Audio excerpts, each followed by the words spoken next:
Good morning. Welcome to the United States Sports Academy on our weekly sports talk program.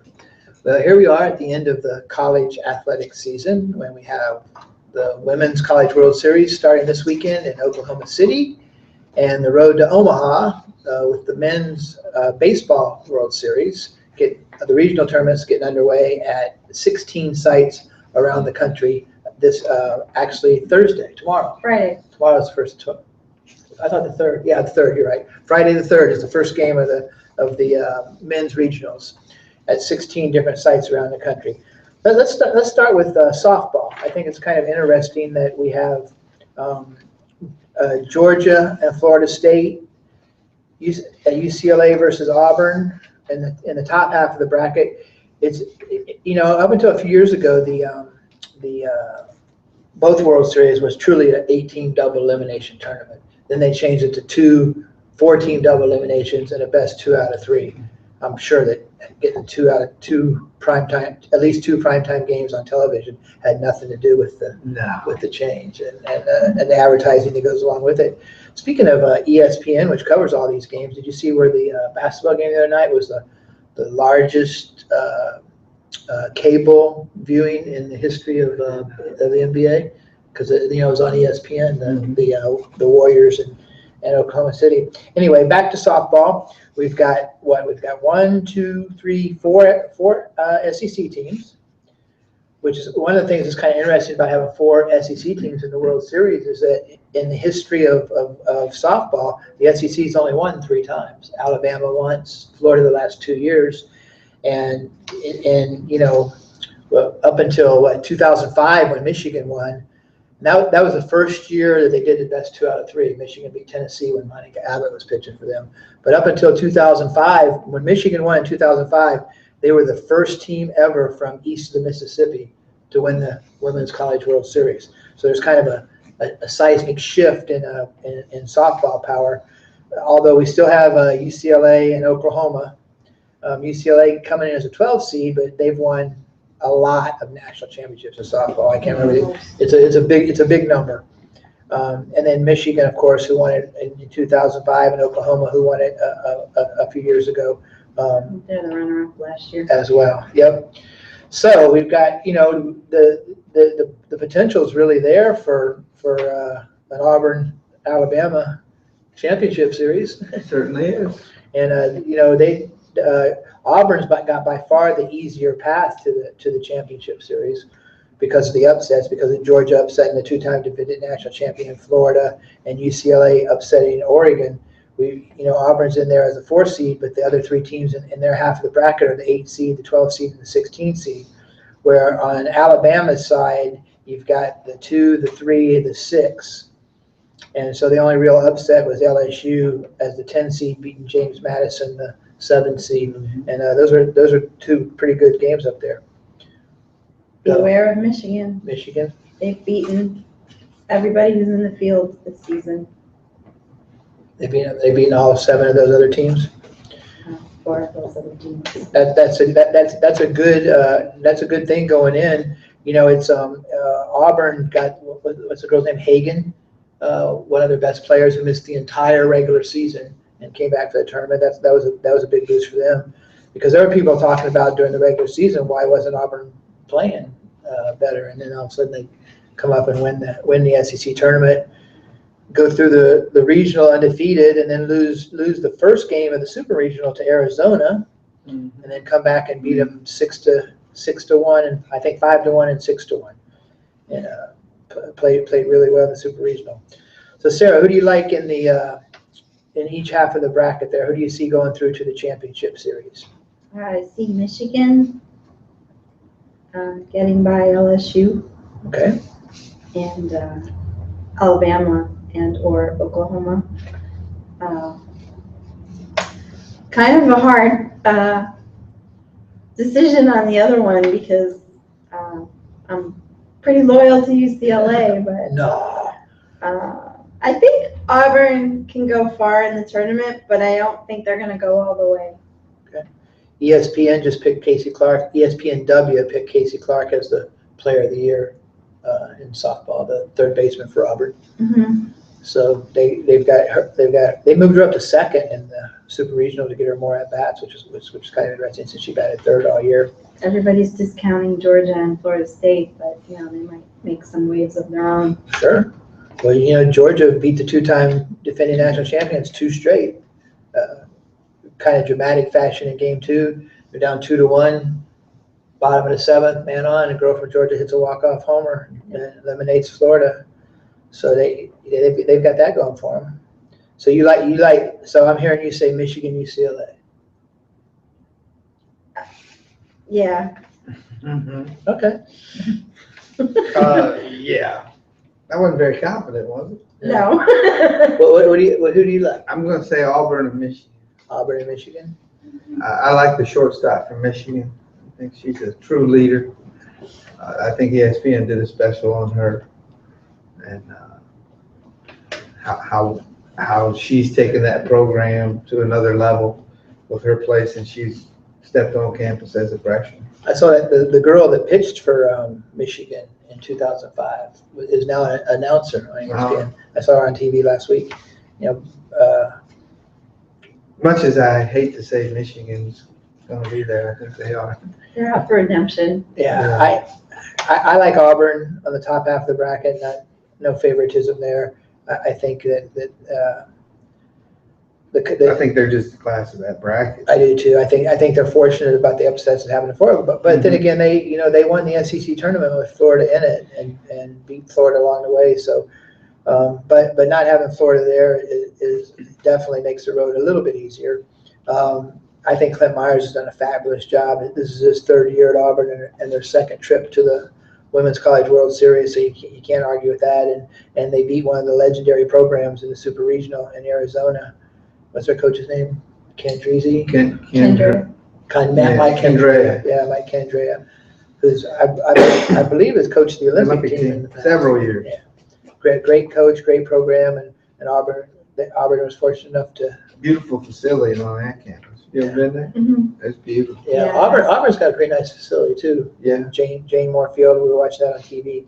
My boys used to like to go to softball games when we were living and working at Auburn, because if you return foul balls, you got candy. And it wasn't like little candy either. It was like regular sized Snickers bars and Reese's cups. And they'd take off anytime there was a foul ball. Of course, Sean and I were watching the 3rd game between Auburn and Arizona, and he goes, "Dad, I think there's more people in that stadium now than there were in the dozens of games we went to combined." Because we literally go there, sometimes there'd be 20 people in the stands. Really? But they weren't that good. Pre the coach they have Yeah, now. that was what Coach Tina Dees was the coach. But yeah, they were never very good. I watched one night when talking about baseball and softball. On the cover of Sports Illustrated one week was Luke Hochevar and Monica Abbott, both at the University of Tennessee, and they just have that week they just happened to be playing in Auburn, both teams. And I watched Auburn baseball Friday night and Auburn softball Saturday afternoon, and in those 16 innings total, 9 in the baseball, 7 in the softball, Auburn got 1 hit. Wow. So it was pretty dominant. And then of course Monica Abbott just was a couple weeks ago became the first female in team sports to sign a $1 million contract. So that was pretty cool. Mm. I like Auburn. I'd like to see Auburn, Alabama, just for the heck of it, because that creates some interest in this area. But I honestly think it's going to be Auburn and Oklahoma in the championship series. And that starts Friday also. Thursday. Right? Thursday. Okay. So that's tomorrow. Keep thinking. Thursday at noon, I believe. I think Georgia, Florida State's the first game. So we'll next week when we talk to you guys, we'll know what had happened in the Women's College World Series. Although there could be a game 3 of the championship on Wednesday night. So we'll have a good feel for what's going on.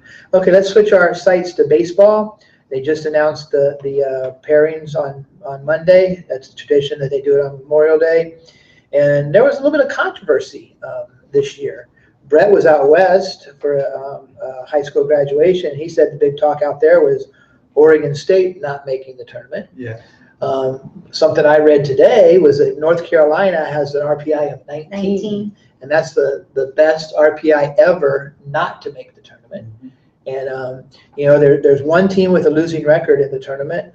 Excuse me, Utah. Yeah, Utah. And then there's two teams that are 29 and 29, so that have 500 records. So they're most like, that's William and Mary and Stetson. So those two teams are most likely going to end the season with a losing record. Sure. They're both number 4 seeds, and unless they go through the region undefeated and then lose in the super regional, there's a really good chance that they're going to finish the season with a losing record. So another interesting fact about the baseball championship is that no team from the West is hosting a regional for the first time ever. And it's kind of if you look back at a list of all the champions in baseball, when I was in college, the 4 years I was in college, it was USC. Mm-hmm.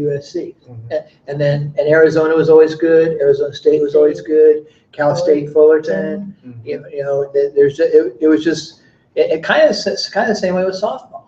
There were a few teams. I mean, Holy Cross won the national championship one year in baseball. So there were, unlike in softball, nobody from this side of the country ever won it until 2005. So, but there were a handful of teams from the East that won in baseball. Miami, of course. LSU won 5 times under Skip Bertman. But Georgia won it that one year when the kid hit a walk-off home run. Mm-hmm. But for the most part, when we were young, it was. I always remember the Maine Bears being in the tournament. I don't think that they are. I don't recall them ever winning it, but they were always in the tournament. Yeah, they were a powerhouse back in the day. The last couple of years, Stony Brook has been there and done well. What's kind of developed and interesting as a baseball power, a school that most people have never heard of, is Dallas Baptist. Yeah, and they're coming in as a number 2 seed again this year, with a 41-17 record, and they could win that region with Texas Tech, Fairfield, and New Mexico. So don't sleep on the Lobos. Didn't they make it to a super regional last year or 2 years ago? They've been the last 2 or 3 years. Yeah. But don't sleep on the Lobos. New Mexico Lobos. Yeah, they're back in Their head coach won a national championship in junior college, 2005 or 6. It's nice to see them back in the tournament. Yeah. Well, if you look at the 8 national top 8 seeds, we have 4 SEC teams: Florida, Texas A&M, Mississippi State, and LSU.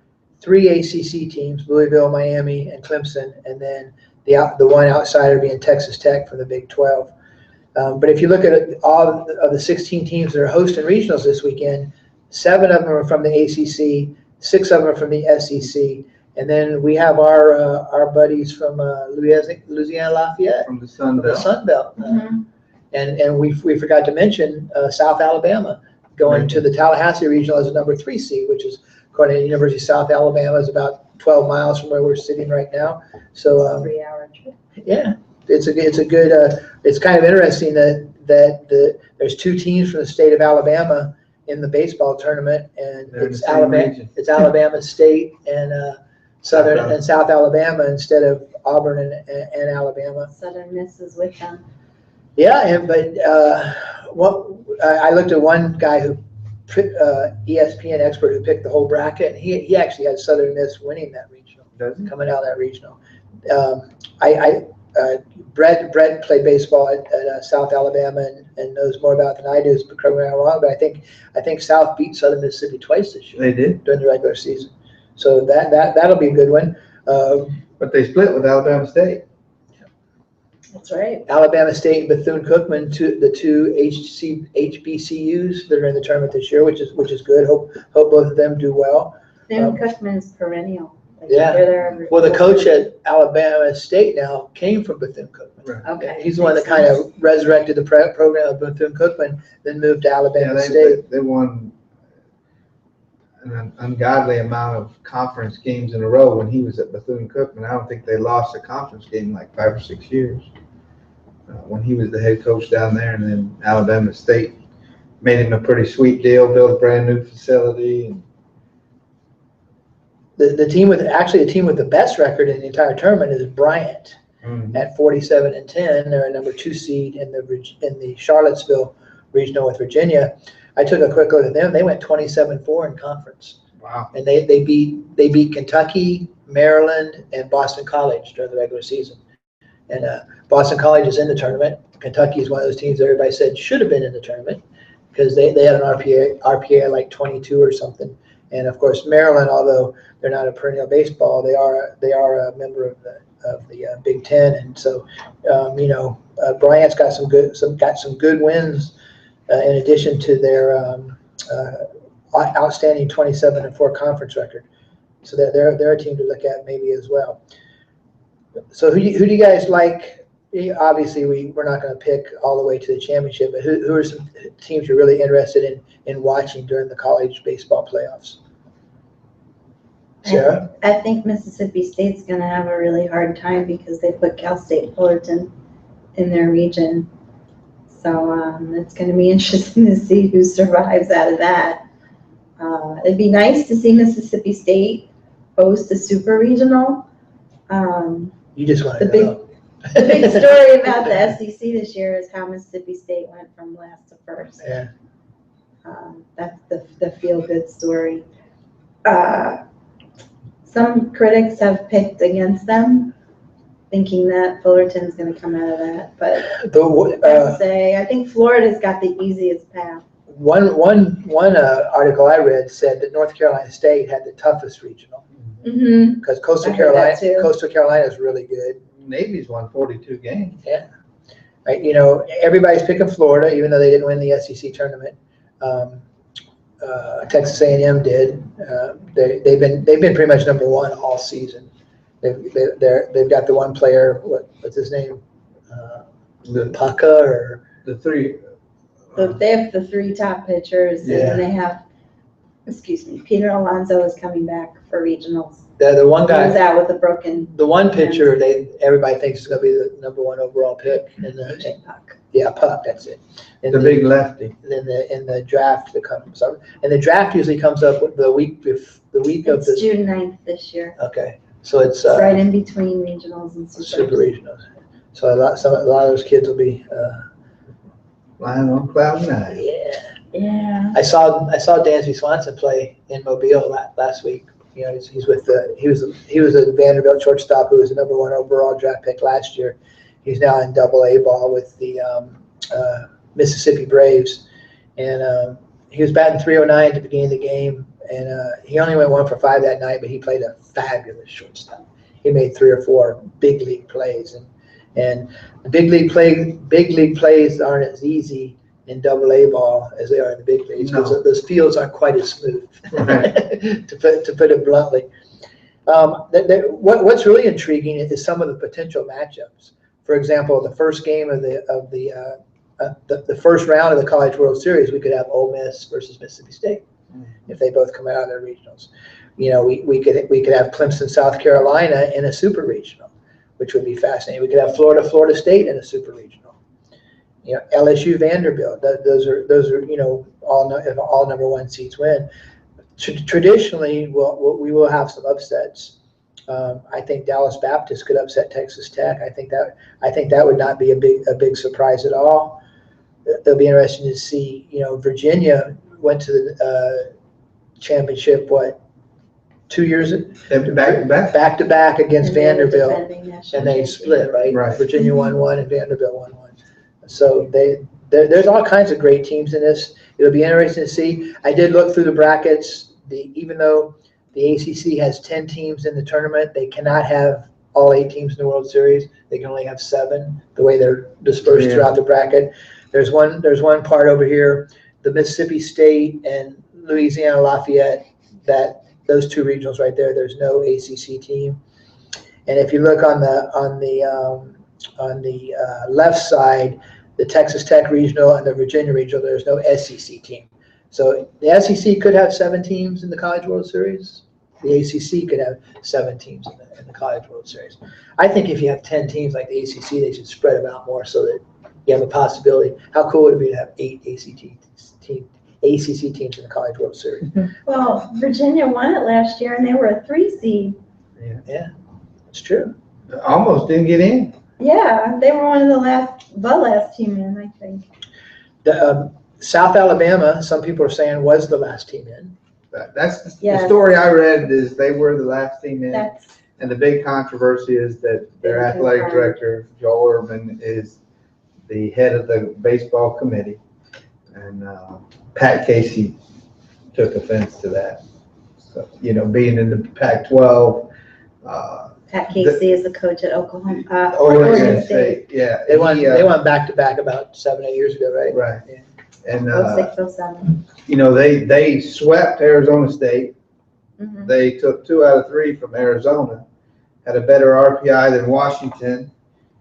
Yeah, their And RPI is who else got in from the 44. Well, Utah got in, but that's because they won. the Yeah, tournament. that's because they won the tournament. Yeah. So, they were, there's, anytime that you have these kind of things, it's the same way in football. Yeah. It's gonna be the same way in basketball every year, and now it's getting into baseball. Used to be, there's so much parity in college baseball nowadays. Look at teams like Bryant, they're winning 47 games. There's a lot of great teams on this. The Utah's a perfect example of how anything can happen in this tournament. Somebody is not in the tournament because Utah went on a run with a losing record and won the Big 12 tournament or Pac-12 tournament. And, they took a spot from somebody. Sure. But they're just proof that anything can happen. And, you get a hot pitcher. Well, and the people on the committee are gonna say, well, if you wanted to get into the tournament, you shouldn't have allowed Utah to win the Pac-12 tournament. You should have won it, or, that stole a team from the Pac-12 getting in. That's what they're gonna come back and say. Definitely. I don't think there's any doubt about that. And there's talk that, they put more emphasis on the midweek games this year. Yeah, that's what I heard. Things of that was the nature, but, reason. that all changes, we've talked about that, it changes year to year in everything. College football playoff system and, But that helps South Alabama's resume Sure. because they beat some pretty they beat 3 big SEC teams. opponents during the week, yeah. Who else did they beat besides Alabama, Auburn, and the SEC? There was They 3, lost to Mississippi State. right? Um, Oh, Georgia, they beat Georgia, Georgia that's early in the In season. that tournament. 3-2, Right. Yeah, or that, 2-0, or that was something. when the first really we realized what's his name was going to be an ace. Hill. Yeah. Hill dominated Georgia that game. It'll be interesting. Like we said, Utah's proof that anything can happen. Virginia won it all as a 3 seed, and you just never know. It'll be this first weekend will be fascinating. A lot of good baseball. With 64 teams and basically 16 different 4-team double eliminations, we can have a lot of baseball. Biggest question is About 80 games. where will Sarah Weber be this weekend? Sarah Weber will most likely be in Starkville. Nope. No? Tallahassee. Division II national championship Oh, that's game. right. No, Gary, North Carolina. And then I'm going to South Carolina regional. There you go. I'm hoping that Florida can break the overall #1 seed, that curse, and win it That all. seems to be a curse every year. You want Florida to win it all instead of Mississippi State? I want Florida to win it all. She's a Floridian. Yeah, man. I've been a Gator fan Florida for a Atlantic's long time. Florida Atlantic's going to win it all. For those of you who don't know, that's where I went to school for my undergraduate degree, was Florida Atlantic. And they almost always get stuck in Coral Gables. It Yeah. seems like every year. The first year I lived in Auburn, Florida Atlantic won the regional in Tuscaloosa, and they beat both Alabama and Auburn in the regional. But then they lost to Georgia Tech in the super regional. That's the farthest they ever got. That That when they had the kid that had the hitting streak? yeah, Yeah. big time hitting streak. Yeah. I just found out some sad news about them. About Florida Their Atlantic. coach is fighting cancer, and I've known coach's wife for quite a long time. Really? Yeah, I just Who's their coach now? McCormick. That's right, McCormick.